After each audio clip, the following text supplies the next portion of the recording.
अस्सलाम नाज़रीन, क्या हाल चाल है आप सभी के। मेरा नाम मोहसिन अली है। आप देख रहे हैं ग्लोबल स्कोप न्यूज़। एक इंतहाई अहम खबर से आप सभी को आगाह करते चले कि बांग्लादेशी प्राइम मिनिस्टर शेख हसीना वाजिद ने अपने अहदे से इस्तीफ़ा दे दिया है और साथ ही साथ इस्तीफ़ा देने के बाद वो अपने पड़ोसी मुल्क भारत फ़रार हो चुकी हैं। भारत जाने के बाद उन्होंने ये डिसाइड करना है कि उन्होंने आगे का सफ़र कहाँ का करना है। ज़रा के मुताबिक उन्होंने फ़िनलैंड में रवानगी करनी है। अच्छा, उसके अलावा मैं आपको मज़ीद अपडेट ये देता चलूँ कि बांग्लादेश की वज़ीर आज़म शेख हसीना वाजिद ने मुल्क में जारी पुरतशद्दुद मुज़ाहिरों के दौरान आर्मी चीफ को आवाम का साथ देने के बाद अपने इस्तीफ़े का ऐलान किया। रिसेंटली उनके आर्मी चीफ ने ये बयान जारी किया था कि हम अपनी आवाम पर हथियारों का इस्तेमाल हरगिज़ नहीं करेंगे और हम अपनी आवाम के साथ खड़े हैं। उनके जो भी मुतालबात हैं हुकूमत उसे मंजूर करे। ये बहस उन लोगों की चल रही थी। बांग्लादेश के आर्मी चीफ वक़ारुज़्ज़मान मुल्क की सियासी लीडरशिप से बातचीत कर रहे हैं, जिसमें अपोजिशन जमात बांग्लादेश नेशनलिस्ट पार्टी भी शामिल है। मुशावरत के बाद आर्मी चीफ की जानिब से दुबई में खिताब किया गया। खिताब के दौरान उन्होंने मज़ीद ये कहा कि अबूरी हुकूमत जल्द ही पाए तकमील तक पहुँच जाएगी। याद रहे कि बांग्लादेश में गुज़िश्ता माह तलबा की जानिब से मुजाहिदीन ने आज़ादी देने के लिए नौकरियों की 30% खुसूसी कोटे के ख़िलाफ़ एहतजाज का आगाज़ किया, जो कि देखते ही देखते मुल्क के 26 शहरों में फैल गया।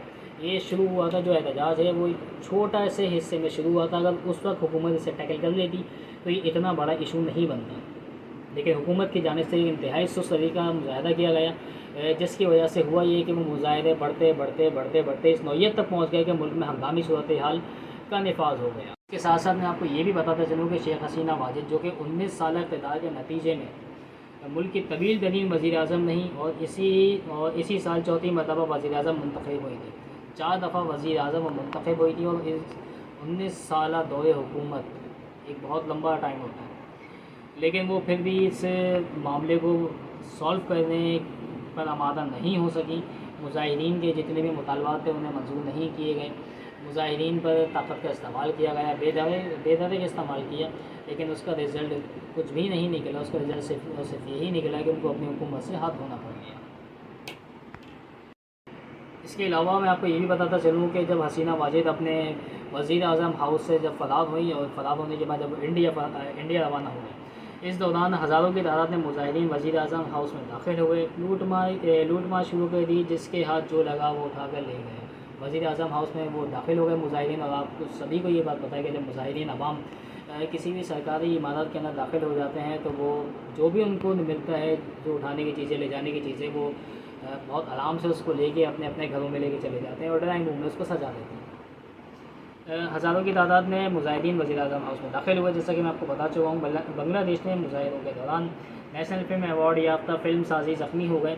इस हवाले से मुख्तलिफ वीडियोज़ सामने आई हैं, जिनमें मुजाहिरीन को वज़ीर आज़म हाउस में मछली और बिरयानी खाते हुए देखा गया। वज़ीर आज़म हाउस में वो मौजूद थे, जो कि अपने लंच का एहतमाम कर रहे थे वहाँ पे जाके, जबकि कुछ लोग वज़ीर आज़म के बिस्तर पर आराम करते हुए नजर आए। शेख हसीना वाजिद साहिबा का जो बेडरूम था, बिस्तर था, उस पर मुजाहिरीन आराम करते हुए नजर आ रहे थे। वज़ीर आज़म हाउस के ड्राइंग रूम्स में दाखिल हो गए। मुजाहिदीन वज़ीर आज़म हाउस के ड्राइंग रूम में दाखिल हो गए। वहाँ से टेलीविज़न, कुर्सियाँ और दीगर फर्नीचर उठा कर ले गए। जितना भी सामान जो भी इन सबको मिला, मुजाहिदीन को जिसके हाथ जो लगा वो सब कुछ लेके फ़रार हो गया। इसके अलावा मैं इसमें मज़ीद में आपको ये भी बताता चलूँ कि बांग्लादेश में एहतजाज की शिद्दत ने मुल्की और बैनुल अक़वामी सतह पर बड़ी तशवीश पैदा की है। हुकूमत ने मज़ीद कर्फ्यू नाफिज़ किया है। हुकूमत ने मज़ीद कर्फ्यू नाफिज़ कर दिया है और इंटरनेट की खदमात जो भी हैं, इंटरनेट और सोशल मीडिया को तकरीबन बंद ही कर दिया है, जिससे अवामी राब्ते और मालूमात तक रसाई मुश्किल हो गई है। मुजाहिदीन और पुलिस के दरमियान झड़पों के दौरान मज़ीद 97 अफराद हलाक हुए और दर्जनों अफराद ज़ख्मी हैं। साथ ही साथ मैं आपको ये भी बताता चलूँ कि पाकिस्तानी शहरियों की सूरत हाल इस वक्त क्या है। इस बहरान के दौरान बांग्लादेश में पाकिस्तानी हाई कमिश्नर सैयद अहमद मारूफ ने यकीन दिलाया कि तमाम पाकिस्तानी शहरी महफूज और बखैरियत हैं। उन्होंने कहा कि बांग्लादेश में 144 पाकिस्तानी तलबा मौजूद थे, जिनमें से 44 पहले ही वतन अपने वापस पहुँच गए थे। जी, मज़ीद में आपको ये भी बताता चलूँ कि बांग्लादेश में तलबा ने सिविल नाफरमानी की तहरीक का आगाज़ कर दिया। इस दौरान इतवार के रोज़, गुज़िश्ता इतवार के रोज़ मुजाहिरों के दौरान 97 अफराद हलाक हुए। 97 मतलब 97 अफराद हलाक हो गए थे। बांग्लादेश में तलबा ने अपने मुतालबात की अदम मंजूरी पर एक बार फिर सड़कों पर आ गए थे। इस तहरीक के नतीजे में बहुत से अफराद ज़ख्मी और बहुत से अफराद हलाक हो गए थे। لیکن یاد رہے کہ فوج نے صاف منع کر دیا تھا کہ ہم اپنی عوام پر ہتھیاروں کا استعمال ہرگز نہیں کریں گے، کیونکہ وہاں کی فوج کو بھی یہ آئیڈیا ہو گیا تھا کہ جس تعداد میں مظاہرین باہر نکلے ہیں تو انہیں طاقت کے زور سے ہرگز نہیں روکا جا سکتا۔ جی، مظاہروں کا آغاز بیسیکلی ہوا کیوں تھا وہ میں آپ کو بتاتا چلوں کہ مظاہروں کا آغاز طلباء کی جانب سے کوٹے کے سسٹم کے خلاف ہوا۔ کوٹا سسٹم کو ان کا یہ تھا کہ بیسیکلی جو کہ جنگ آزادی، ان کی جو جنگ آزادی تھی اس کے نتیجے میں جتنے بھی افراد نے اس جنگ میں حصہ لیا تھا ان کا ایک کوٹا مختص کیا ہوا تھا جو ایک 30% بنتا ہے۔ مظاہرین نے وزیر اعظم ہاؤس پر حملہ کیا اس اپنے مطالبات منظور نہ ہونے کی وجہ سے۔